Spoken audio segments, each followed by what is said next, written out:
Somos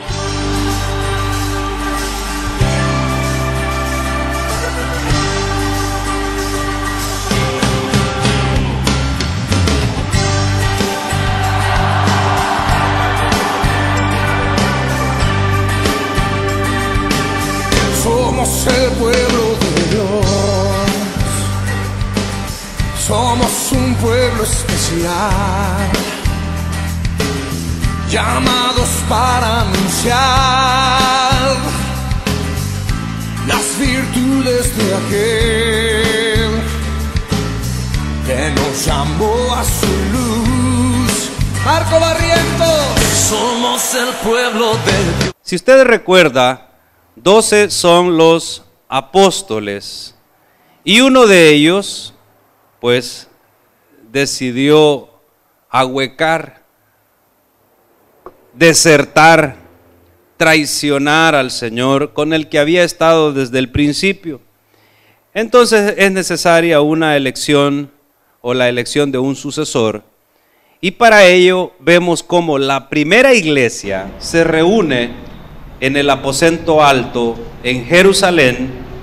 Entonces tenemos un lugar, el segundo piso de una casa grande llamado el aposento alto. Era tan grande que ahí se quedaban los 12 con Jesús en muchas ocasiones que les tocó dormir en Jerusalén, cuando no alcanzaban a ir a Betsaida o a la aldea de Lázaro, María y Marta, que está cerca de Jerusalén. Se quedaban en este aposento alto. Entonces tenemos un lugar donde se reunían. Bueno, al parecer el lugar era grande, más o menos el tamaño de este templo. El tal aposento alto no era un cuarto, era un lugar tan grande como este templo, para que usted vea la clase de construcciones, el grado de construcciones de casas que había en Jerusalén en la época de Jesús. La segunda planta era de este tamaño, tanto que podían reunirse 120 personas ahí, y esa constituye el número, la cantidad de hermanos que se reúnen en la primera iglesia. Una iglesia de 120 personas dirigida por los apóstoles en el aposento alto en Jerusalén. No hay un pastor nombrado, sino que el liderazgo lo toma Pedro. Es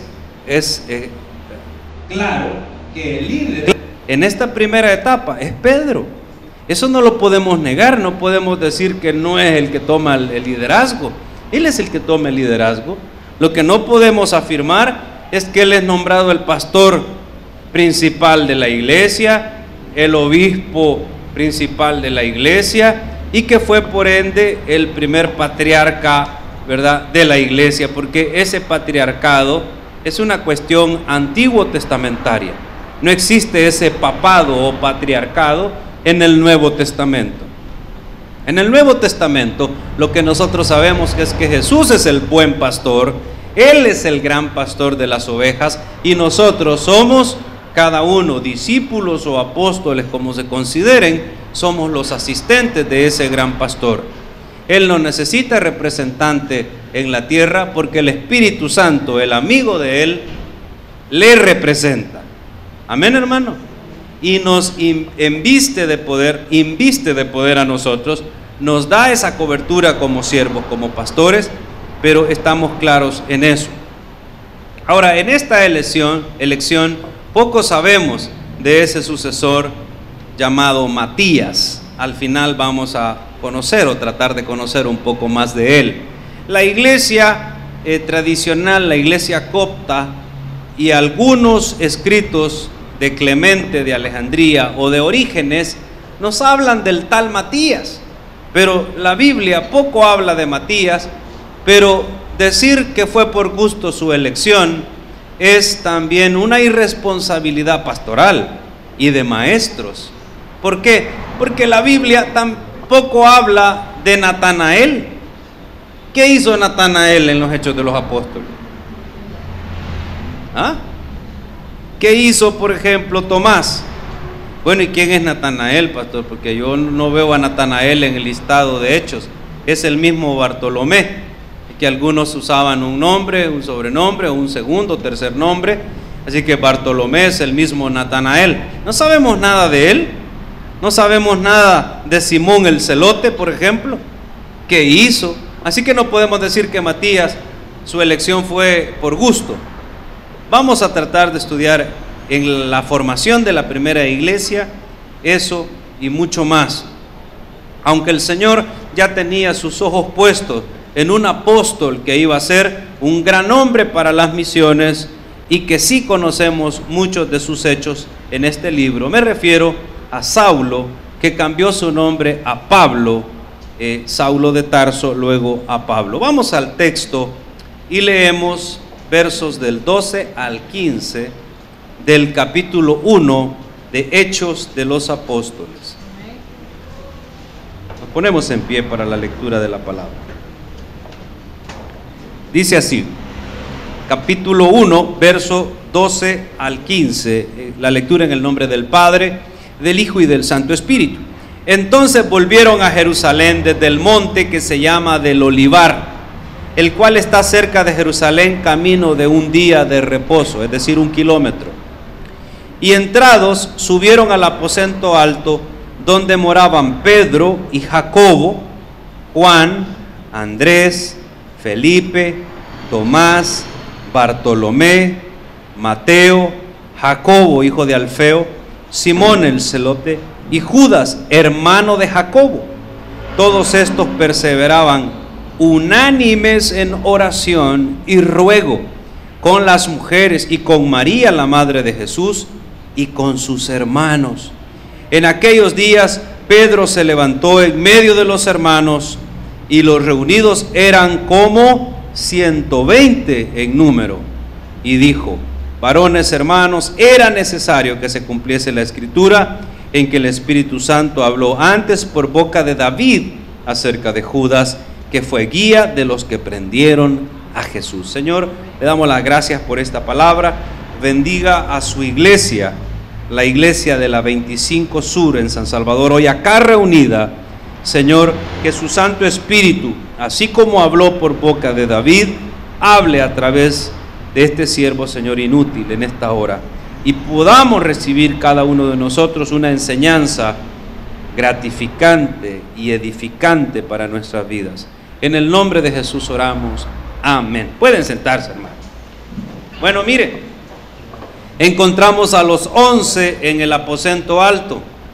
Este es un lugar emblemático, porque en ese mismo lugar, 50 días antes, Jesús comió con ellos la Pascua, la última cena. Lo que celebramos hace unos momentos, la Santa Cena, fue instituida 50 días antes en Jerusalén,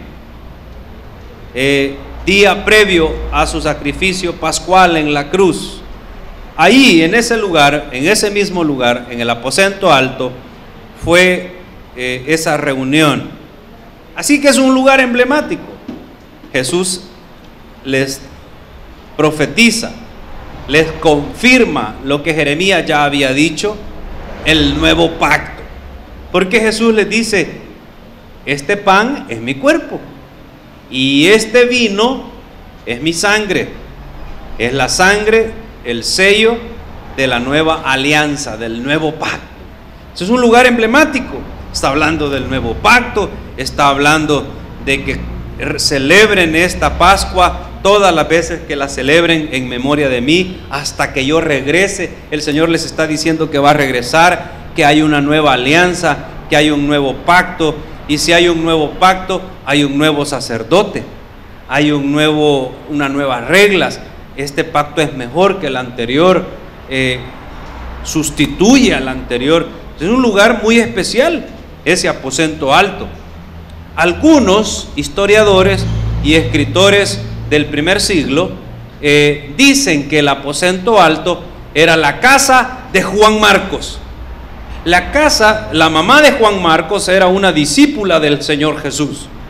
Juan Marcos, el joven Juan Marcos, que perdió la ropa cuando andaba viendo la captura de Jesús y dándole seguimiento a lo que estaba sucediendo, y que es el escritor del Evangelio segundo, el Evangelio de Marcos.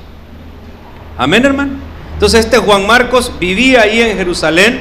Además, Juan Marcos, que se convirtió en un discípulo misionero, evangelista, este Juan Marcos era pariente de Andrés y de Pedro. O sea, la gente de Galilea, los apóstoles en Galilea, tenían parientes también en Jerusalén. Hermano, muchas veces cuando a uno le preguntan, ¿y usted dónde es, hermano? Yo aquí de San Salvador, dice, ¿verdad? Bueno, yo por lo menos dice la partida de nacimiento que ahí nací en maternidad, ¿verdad?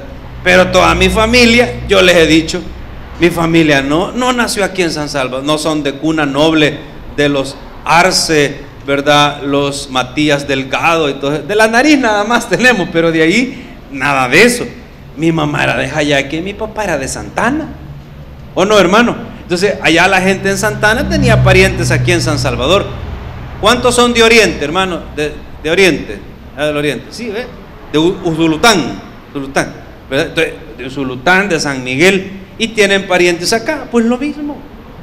Juan Marcos, dicen algunos escritores, era pariente de Andrés, de Pedro, de Galilea, y tenían este gran lugar, el aposento alto, sitio de la primera iglesia.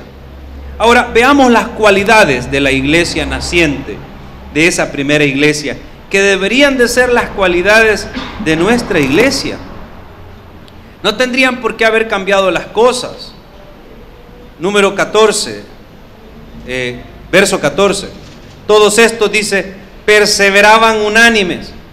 Mano, primera cualidad, perseverar. ¿Qué significa perseverar? A ver, ¿quién colabora? Gaby. ¿Qué significa perseverar? Constancia, esperar. Hay una palabra.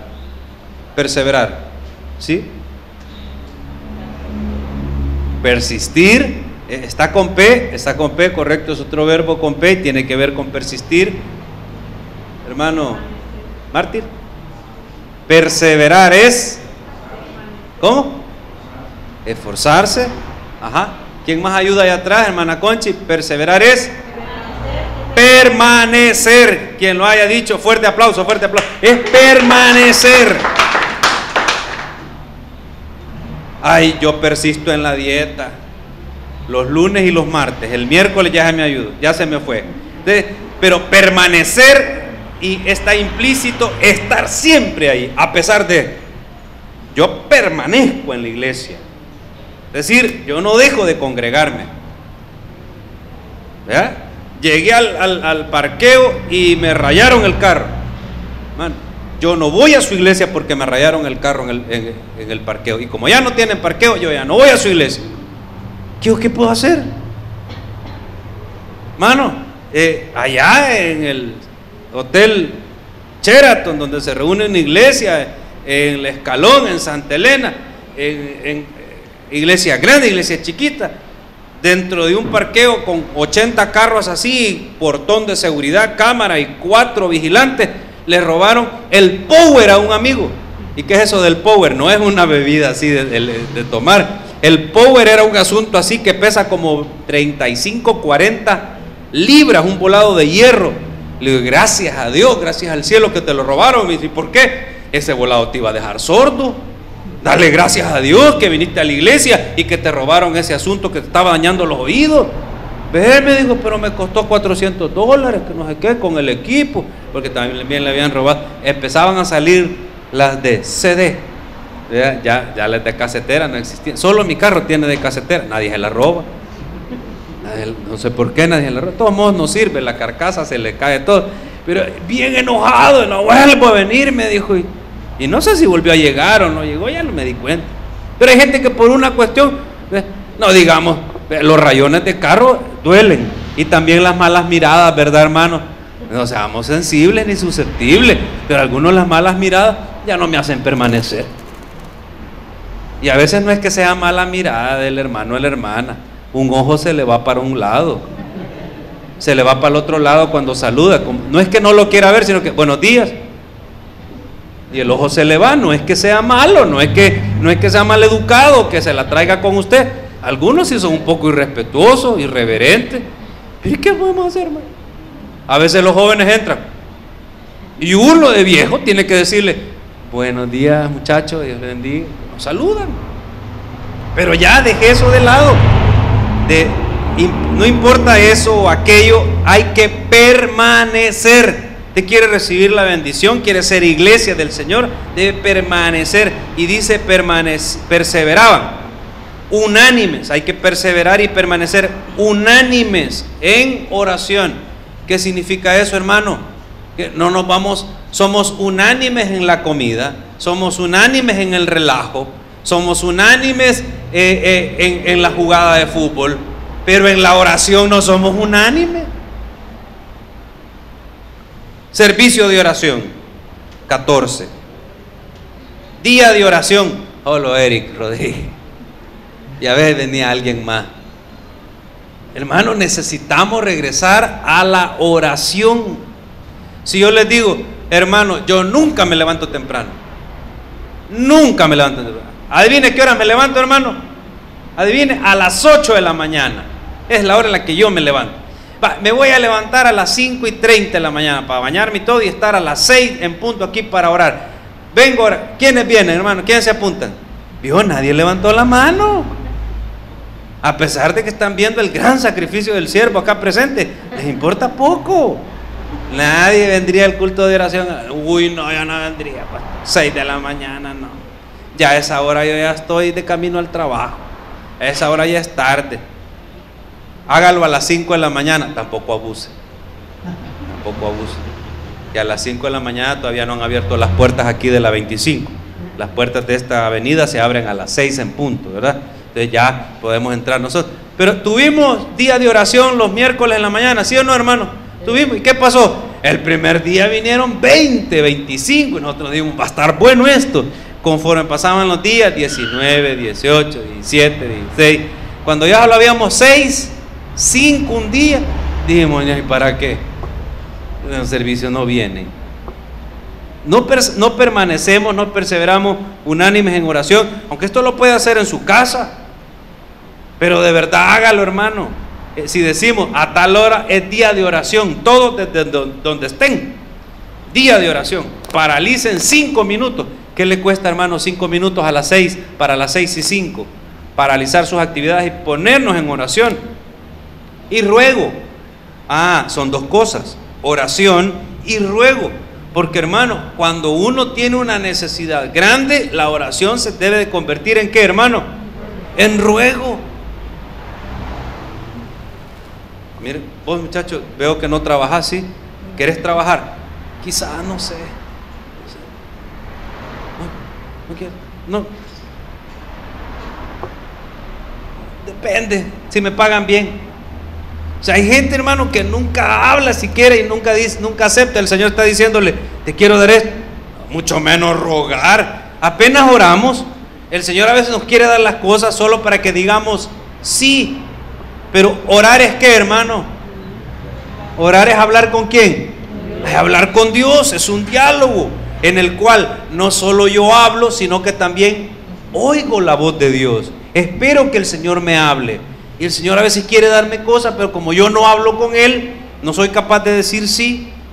Mucho menos rogar, implorar, clamar, doblar las rodillas.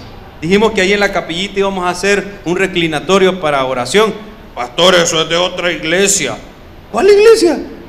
Espérate que el Señor te quiebre la columna vertebral, a ver si no vas a estar hincado, de postrado, orando.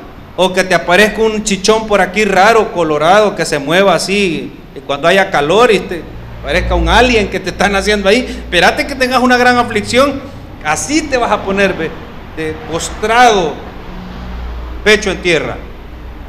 Pero no es necesario llegar a eso para el ruego, para inclinar el rostro, para doblar las rodillas. Y mira, hermano, estaban las mujeres, María, la madre de Jesús, y sus hermanos. Los hermanos de Jesús, 4 hermanos y hermanas, no creían en Jesús. María y José tuvieron más hijos, eso lo sabemos. Y los hermanos de Jesús no creían en Jesús hasta después que Jesús resucitó, se apareció a ellos, y entonces los hermanos de Jesús se convirtieron en sus discípulos. Un discípulo es un seguidor, un aprendiz. Un apóstol es un seguidor ya capacitado, un seguidor que ha sido enviado, que ya tiene el nombramiento, que fue escogido directamente por Jesús. O sea, la diferencia entre discípulos y apóstoles es que fueron escogidos por Jesús y que estuvieron en la capacitación cercana con Él más tiempo, más intensivo. Pero un discípulo puede convertirse en un apóstol, pero es necesario pasar por discípulo. Los hermanos de Jesús no eran ni siquiera discípulos, no eran seguidores de Él. Es más, la familia de Nazaret quiso matarlo un día, lo echaron. Este hermano nuestro está loco, dijeron, y los hermanos de Jesús lo echaron de Nazaret, lo apartaron de su ciudad. Él vivía en Capernaum, ni siquiera vivía en su casa. María, por el contrario, siempre fue seguidora de Jesús. María, su madre, junto con otras mujeres, pero los hermanos de él no, hasta que él resucitó. Y eran como 120 los reunidos cuando Pedro, citando las Escrituras, pidió o hizo la reflexión de que era necesario un sucesor. Ahora, hermano, por ejemplo, Jacobo, el apóstol, el hermano de Juan, murió un par de años después. Por la espada fue traspasado por Herodes en una persecución, y Jacobo murió, pero no sabemos o no hay evidencia de que eligieron un sucesor. ¿Por qué no eligieron un sucesor cuando Jacobo murió? ¿Y por qué cuando Judas faltó sí se eligió? A ver, ¿cuál será la respuesta? ¿Es que había que elegir sucesores de los apóstoles hasta llegar al gran apóstol de Guatemala? Sarcasmo incluido. No, hermano, es que mire, Jacobo murió asesinado, martirizado por la causa del Señor. No fue elegido un sucesor jamás. Amén, hermano. Pero Judas murió, pero no se elige a un sucesor de Judas porque Judas murió, porque Judas se suicidó, sino ¿por qué? Porque Judas desertó, porque Judas se fue, traicionó al Señor. Por eso se elige al sucesor, para que estén los 12 que el Señor escogió. 12 es un número que también implica la perfección de Dios, la plenitud de Dios más que la perfección. 12 son los ancianos de Israel que juzgarán a Israel, junto con otros 12 que serán representantes de las tribus, dicen algunos, los que representan la iglesia, los 12 apóstoles, y 12 que representan a las tribus de Israel, 24 en total que menciona Apocalipsis, que juzgarán a la tierra en el milenio. No podemos especificar o decir esto es así, pero yo también podría pensar, el Señor los mandó a los apóstoles como guías de la expansión del evangelio. ¿De cuánto en cuánto? ¿De 2 en 2? Y si tengo 11 me falta uno, ¿verdad, hermano? Entonces, no, Pedro podía decir, bueno, como yo soy aquí el líder, yo me quedo sentado y ustedes 10 vayan a trabajar. 5 grupos de 2. No, no es así. Pedro mismo está diciendo, es necesario que haya alguien que tome el oficio de Judas, porque además está profetizado por David. Verso 16. Varones hermanos, era necesario que se cumpliese la escritura en que el Espíritu Santo habló por boca de David acerca de Judas, que fue guía de los que prendieron a Jesús.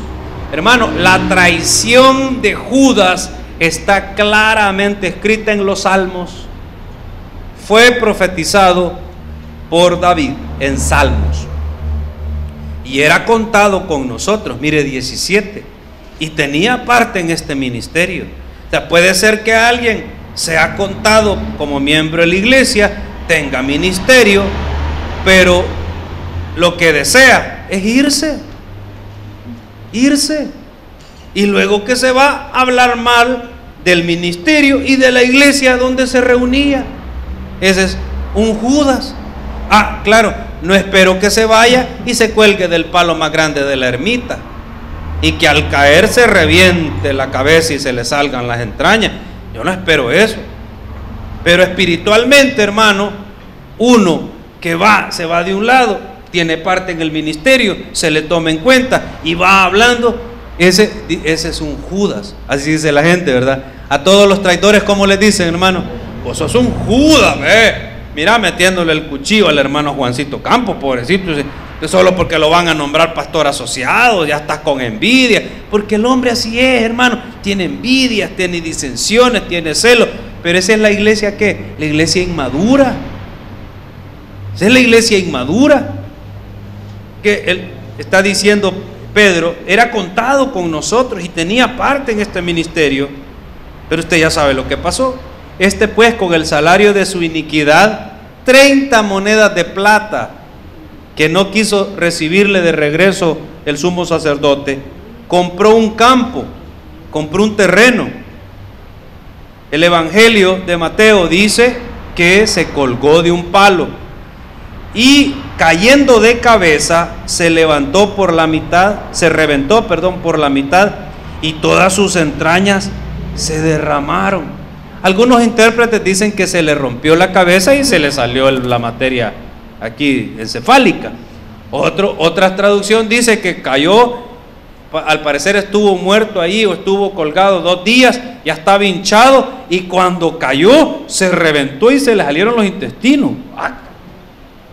Un poco cruel, un poco sádica la descripción de esa otra traducción. Como sea, su sangre fue derramada en ese terreno. Quedó desparramado el tal Judas, tanto que para los judíos ese lugar era maldito, y ese campo es un terrenito en Jerusalén al cual nadie quiere ir en las rutas a Jerusalén, en viaje a Tierra Santa, por Palestina y por todos los terrenos. Vamos a visitar el campo Aceldama. Aceldama se llamó en lengua aramea el terreno donde Judas se desparramó tanto que nunca han construido nada hasta hoy. Considerado maldito ese terreno por el desparramamiento de aquel y por la traición que había hecho. Nadie lo compró nunca. Y esa profecía fue dada por David, verso 19. Y fue notorio a todos los habitantes de Jerusalén, de tal manera que aquel campo se llama en su propia lengua Aceldama, que quiere decir campo de sangre. Hermano, fíjese que me llama la atención algo que dice el verso 19. Dice fue notorio. ¿El qué fue notorio, hermano? Amén. La muerte de Judas, el desparramamiento, el Cuatrovisión llegó y las noticias de gran impacto, haciendo las tomas. ¡Ay! Toda Jerusalén comentó: ¡guácala! Ese campo nadie lo compre. Las malas noticias son, ¿qué, hermano? Notorias. Jesús resucitó. Probablemente, fíjese que no sabemos cuándo fue que Judas murió o cuándo que se desprendió del palo por el peso, por la infección, la inflamación, y cayó y se desparramó. Eso no sabemos cuándo fue. Sabemos que el Señor resucitó el domingo. Amén, hermano. Amén. Fue notoria la resurrección de Jesús. Pues no. Los discípulos de Emaús van camino a Emaús, ¿verdad? Y ellos ya se dieron cuenta que Jesús resucitó. No. En Galilea, no, hasta que Jesús ¿qué pasa, hermano? Se aparece a ellos. Ahora, toda Jerusalén, ¿se apareció Jesús a toda Jerusalén? No, solo a los suyos. Es más, me quiero aparecer a toda mi gente de Capernaum, 500 en total. Pero ¿a dónde me van a esperar?, les dijo Jesús. En Galilea, espérenme. En Jerusalén, no, porque en Jerusalén lo que los sacerdotes hicieron fue decir: los apóstoles robaron el cuerpo de Jesús, Él no ha resucitado, y tiraron la mala noticia o la noticia falsa de que la resurrección de Jesús no era así. Entonces no fue notoria la resurrección de Jesús en Jerusalén. Hay una mala noticia, sí es notoria. Todo el mundo supo lo que le pasó a Judas. Es más, algunos han de haber dicho, pobrecito por andar siguiendo a esa gente rara. Eso lo han de haber dicho. Pobrecito Judas, el Iscariote, el tan rebelde que era. Y a saber cómo lo embaucaron. Miren qué mal terminó el pobre Judas. Eso sí ha de haber sido noticia, notorio. Decirle al gran traidor, ponerlo como mártir. Verso 20. Porque está escrito en el libro de los Salmos: sea hecha desierta, ¿qué, hermano? Su habitación, y no haya quien more en ella. Se dice que ese terreno, hermano, nadie más nunca lo tomó. Ahí estuvo, desierto. Y tome otro, ¿qué? Su oficio. Pedro está citando el Salmo 69:25 y el Salmo 109:8, diciendo, en base a esto, al traidor que va a quedar desierta su habitación, pero el salmista en el 109:8 dice, tome otro su oficio.